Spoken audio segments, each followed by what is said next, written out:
नमस्कार. आज आपण इयत्ता 3री मधील घटक क्रमांक 3 अपूर्णांक अभ्यासणार आहोत. कोणता घटक अभ्यासणार आहोत? अपूर्णांक. त्यामध्ये 3.1 आहे अपूर्णांक, अर्थ, लेखन, वाचन आणि तुलना. या घटकांचा आपण अभ्यास करणार आहोत.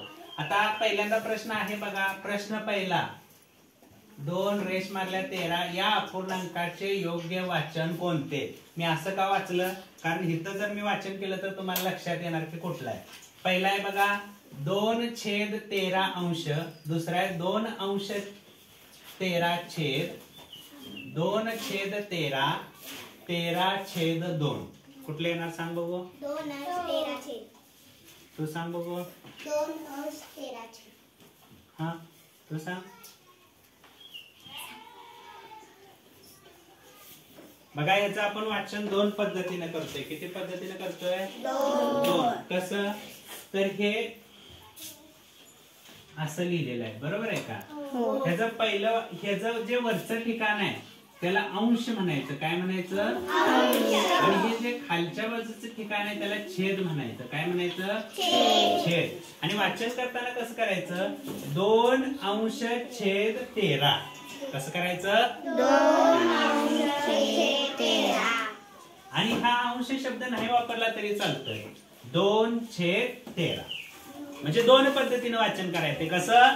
2/13 2/13. मग इथे एक जागी दिलंय तसं, पण तिथे काय केले? 2/छेद लगेच घ्यायला पाहिजे होतं आणि मग 13 घ्यायला पाहिजे होतं. त्यांनी काय केले? 2/13 हे पण येतंय, पण जरा उलट सुलट झाले. जर बरोबर वाचन कुठलं आहे म्हटलं तर कुठलं येणार? मग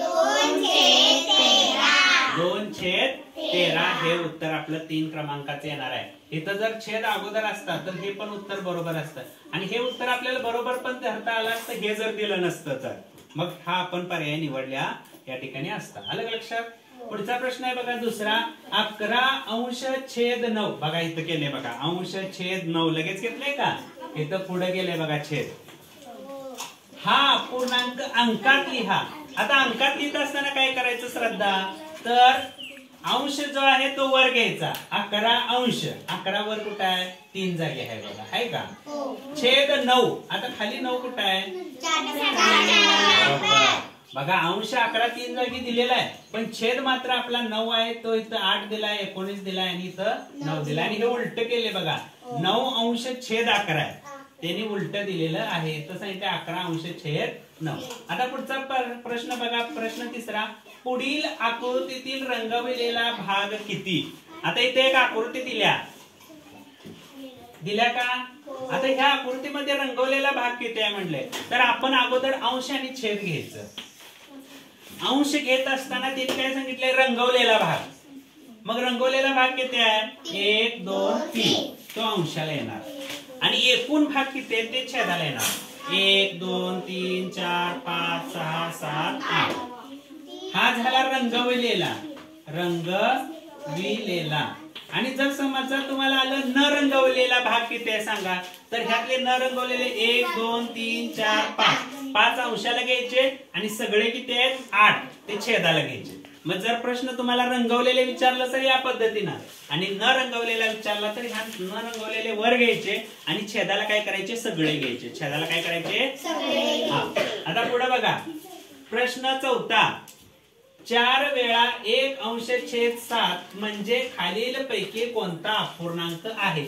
4 वेळा घ्यायचंय म्हणजे काय करायचे? 4 वेळा बेरीज करायचे. 1/4 1/4 अधिक 1/4 अधिक 1/4 अधिक 1/4 आणि बरोबर करायचं. हा इथं नियम आहे. अपूर्णांकाची बेरीज करत असताना जर छेद समान असेल तर तो छेद एकदाच घ्यायचा. किती वेळा घ्यायचा? कधी छेद समान पाहिजे. आणि छेद समान नसला तर तो समान करून घ्यायचा. समान करून. आणि मग ज्यावेळेस छेद समान असेल त्यावेळी अपूर्णांकाची बेरीज असली तर बेरीज करायची, वजाबाकी असली तर वजाबाकी. मग इथं बेरीज आहे म्हणून बेरीज. 1 अधिक 1 2 2 अधिक 1 3 3 अधिक 1 4 म्हणजे 4/7. 4/7. बरोबर. आता सिया तो उभा राहा बघू, ह्या अपूर्णांकाचं वाचन कर. किती आहे बघू, वाचायला येते का तुला? किती म्हणायचं याला मान? 5. आणि कुठला ठिकाण आहे हे? अंश. आणि लगेच काय म्हणायचं? आणि किती येणार? 7. बरोबर आहे का? आणि वय तू एखाद्या अपूर्णांकाचं वाचन कर बघू, ह्याचं कसं करतेस? 11/19. बरोबर आहे का रे? म्हणजे तुम्हाला अपूर्णांकाचं वाचन समजलेलं आहे. इथं अपूर्णांक रंगवलेल्या भागावरून कसा करायचा समजला. इथं अपूर्णांकाची बेरीज 4 वेळा घेतल्या म्हटल्यावर काय करायची? बेरीज करायची. बरोबर. आता पुढे बघा, खालील पैकी समछेद अपूर्णांकाची योग्य जोडी कोणती? छेद आणि सम म्हणजे काय रे? सम म्हणजे काय सांगा अगोदर? समान. बरोबर. समछेद म्हणजे समान छेद असणारा अपूर्णांकाची जोडी कुठं आहे? 7/8 11/8. वाचन चुकले, वाचन परत एकदा कर. 7/8 11/8. हा, किंवा दुसरं वाचन कसं?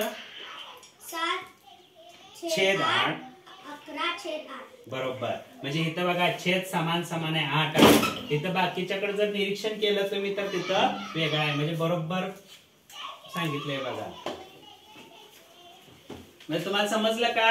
आता अपूर्णांकाचा अर्थ म्हणजे काय? तो अर्धा असतोय. अपूर्णांक म्हणजे काय असतोय? इथं कळालं बघा. अर्धा म्हणजे अर्धाच नाही, तो पाव असू शकतो, पाऊण असू शकतो, किंवा आदला मधला पण. आता इथं किती येणार? 2च जर घरं घेतली तर पाव येणार. 4 घरं रंगवली तर अर्धा होणार. ही 6 घरं रंगवली तर पाऊण होणार. आणि सगळा रंगवला तर पूर्ण. तो पूर्ण झाला, त्याला अपूर्णांक म्हणता येत नाही. पूर्णच जे कमी कमी भाग असते त्याला अपूर्णांक. आता हा अपूर्णांक किती आहे? तर 3/8. म्हणजे त्यात 8 भाग आहेत आणि 8 भागापैकी 3 भाग आपण लक्षात घेतलेले आहेत किंवा रंगवलेले आहेत. त्याला अपूर्णांक म्हणायचं. कळालं का अपूर्णांक कसा असतोय? अपूर्णांक म्हणजे हा पूर्ण भाग आहे, त्याच्यापैकी काही भाग घेतलेला असते, त्याला अपूर्णांक म्हणायचं. आलं का लक्षात? त्याचं लेखन म्हणजेच वाचन. हे जे वाचन केलं तेच लेखन करायचं. वाचन हेच. आणि तुलना म्हणजे इथं आपण बघितलं की समछेद समान समान आहेत का? समछेद म्हणजे समान नाही, समछेद म्हणजे फक्त छेद समान आहे. आणि अपूर्णांकाची तुलना आपण पुढच्या घटकाला अभ्यासणार आहोत. धन्यवाद.